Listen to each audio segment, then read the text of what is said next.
ready. So let's sit up, get cozy, wiggle around, move your hips a little bit, roll your shoulders. And we'll take a nice big breath down into our belly.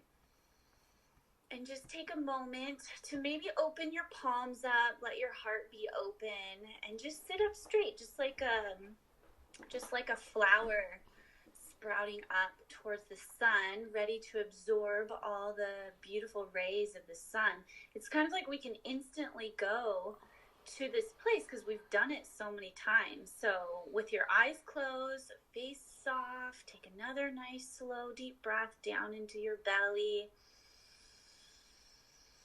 Maybe open your mouth and give a sigh, a nice grounding exhale, and picture the earth and just think about the beauty of the earth as we inhale again. That's always a good, really simple meditation we can do for ourselves. It's just big, deep belly breaths and put our awareness in the earth can be really healing.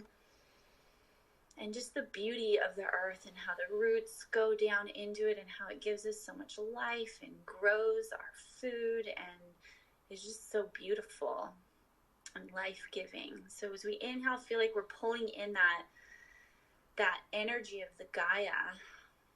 And it's a vibration, and that's again another reason it's so important for our children and for ourselves to get away from the vibration of our digital devices, of our phones, even though we're on our phones now, but we're not touching them. And we're using it in a conscious way. We want to, make sure you use speakerphone when you're talking to people or, just texting them. Put it away from your hand as much as you can.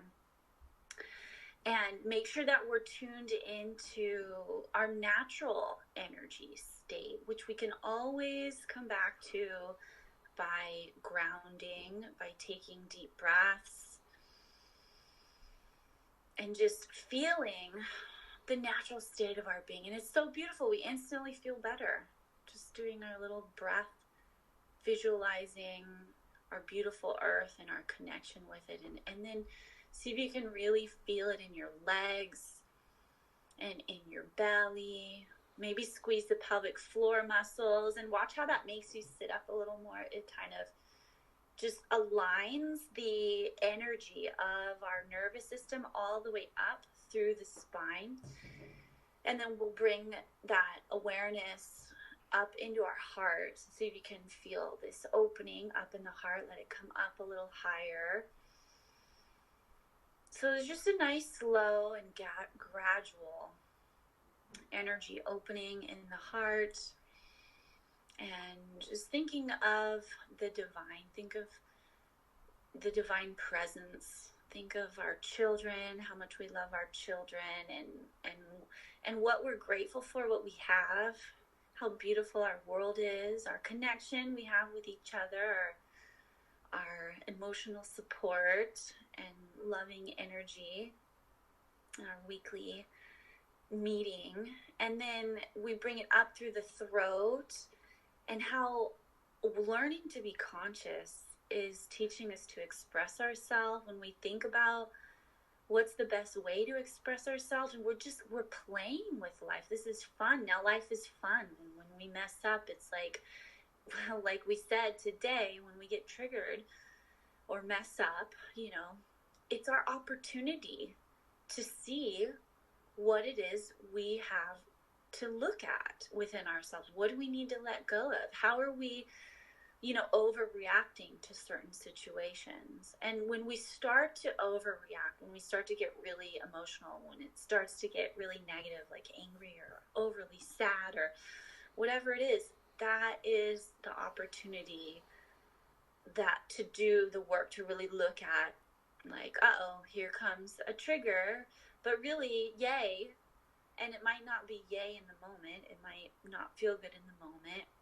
And we might not know exactly how to deal with it. It might take, a day or two to clear out. But then we can look at it and ask, well, what really was that about?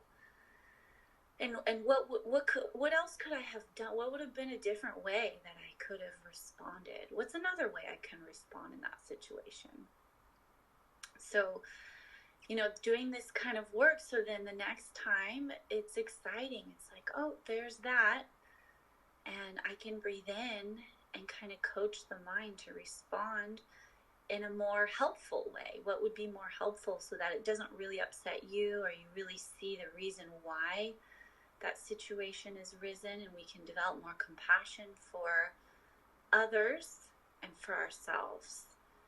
And then we bring that energy up to the third eye and just soothe our minds now. Let our brain kind of just turn off as we focus there, and just focus on the energy and breathe in like we're breathing in this higher frequency in the atmosphere, like an antenna picking up on a loving higher frequency, like there's this celestial orchestra playing and we're tuning into it. The silence is like the most beautiful sound that we can really hear.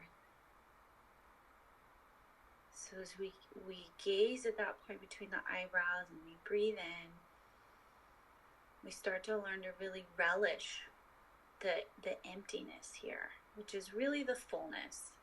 It's really not emptiness. The more we clear our brain out by focusing on that third eye center and tuning into our energy field, directing that energy up into that prefrontal cortex and in the crown of the head. And we can think about even the center of the brain, the hypothalamus, like this is the driver's seat of our being.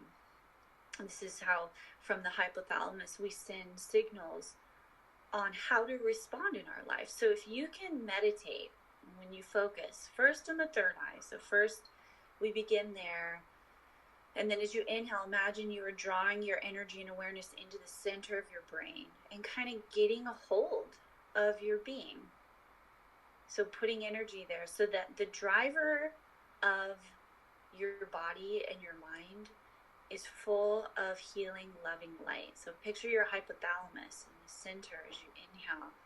You're flooding it with healing, loving light, and you might even feel good endorphins get secreted, and developing even the crown, our psychic sense, and the back of the head, and calming the back of the head, and being grateful for our ability to react fast, because we need that too, right? We need the amygdala, we need the primal brain, but really we need to develop the higher brain more than anything.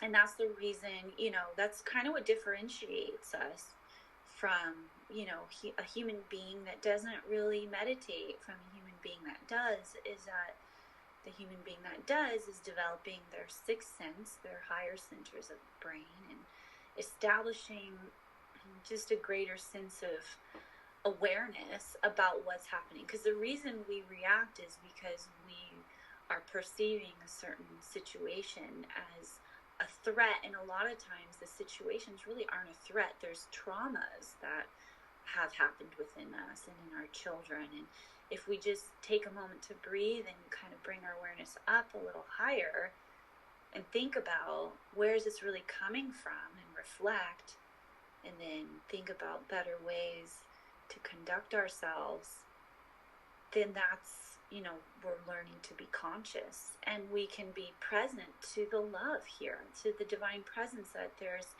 this loving energy is always guiding us, and that's how we know. And that's why we ask questions, because we don't always know the right way to respond. So you can always take a breath to just give you a moment and ask, what would be the best way to respond in this moment? Or what is really happening here? Or whatever question that you might have, as opposed to, the primal brain, it likes to already know. So when you get in that state where it's like, I already know, like the ego kind of brain, just remember that's where most people are working from, and that's what we're learning to work out of, is learning to not be so righteous and know-it-all, because we really don't know it all. And all that does is cause suffering for ourselves and for others when we act like that.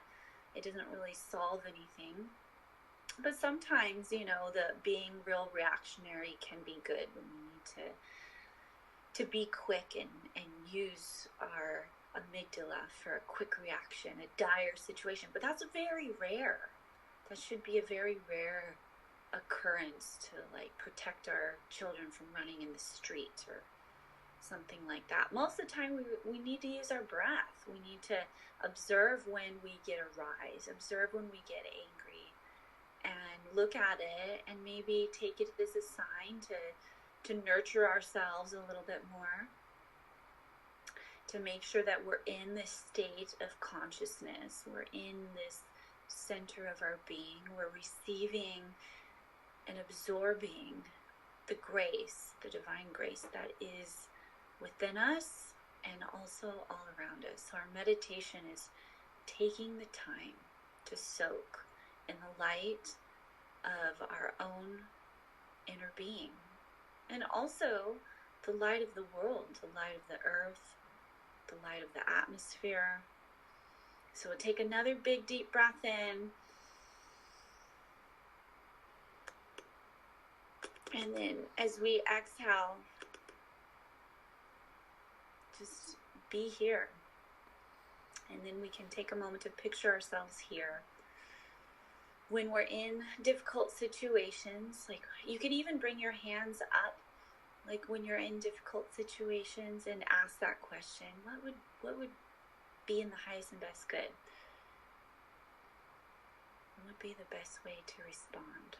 So that the meditation, it becomes your life too. It's not just when we're closing our eyes. There's this grace receptivity that we can always hold in our field. So as we take a deep breath in, let's just visualize that for our week, that we have this grace receptivity, and there's this constant communication with our intelligence, with our sixth sense, in how to heal ourselves and help to heal our children and our relationships. And we can send a blessing.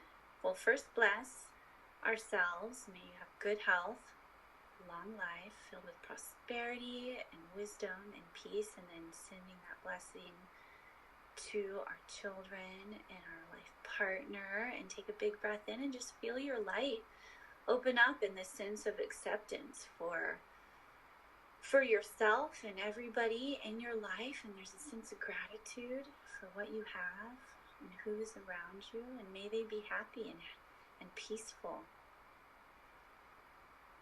And then out to our neighbors, may the whole world live in happiness and peace. And just one more big slow breath in. And just remember, you're protected and guided by the divine. In every moment, there's always an answer. It's a matter of if we're listening ourselves, if we have good rapport for our own innate intelligence to come into the forefront of our mind. So the answers do lie within. We just have to maybe take a breath or a moment to let it pop into our mind. And that's what inspiration is. That's what, like an epiphany. So may we have a more inspired week and work out some more little kinks. Maybe see those triggers, those opportunities, and see if we can let everything to continue to settle back into this divine energy that really is the truth of our nature. So blessings on our life. We can bring our hands up, just feel the grace. And then hands towards one another, and just pick up on the frequency in this moment. It's always here. Feel it in your fingertips. Bring it down your arms, and into your heart. And then we can bring our hands to our heart center and just feel grateful for what we're learning. There's so much opening, and it's really just all about this receptivity and grace and rapport. Everything we're learning to interact with our kids and with those that we love, it comes from this receptivity, really with the divine intelligence, the receptivity that we have with our relationship with that divine intelligence is a reflection of how our, I guess, interactions are with those around us, and really seeing them as reflections of the divine, and our good rapport with them, being really respectful, is like it's us communicating with the innate intelligence of the divine within them too. So really it's all coming from this innate intelligence, our children, ourselves, our spouse, right? And we're all awakening to this higher knowledge of how we're being guided. So the more that we really listen and engulf ourselves every day, a little bit of meditating every day, let yourself absorb, and really the more we can share this presence with especially the little ones that we care about the most. We want them to be happy and know who they are too. But really we can't tell them, to meditate, but we can just meditate ourselves and be connected ourselves, and imagine your energy emitting into their field. And when they're upset, a lot of times you don't need to say anything, just a hand on their shoulder and send them this divine loving energy. It just helps them let go of the tension that they were carrying. So blessings, and we can rub our palms together, blessings on ourselves, to each other, and then bring our palms over our eyes and cover out the light. Rub our face, and then when you're ready, just gently open your eyes, and maybe later today, see if you can come back to this state too.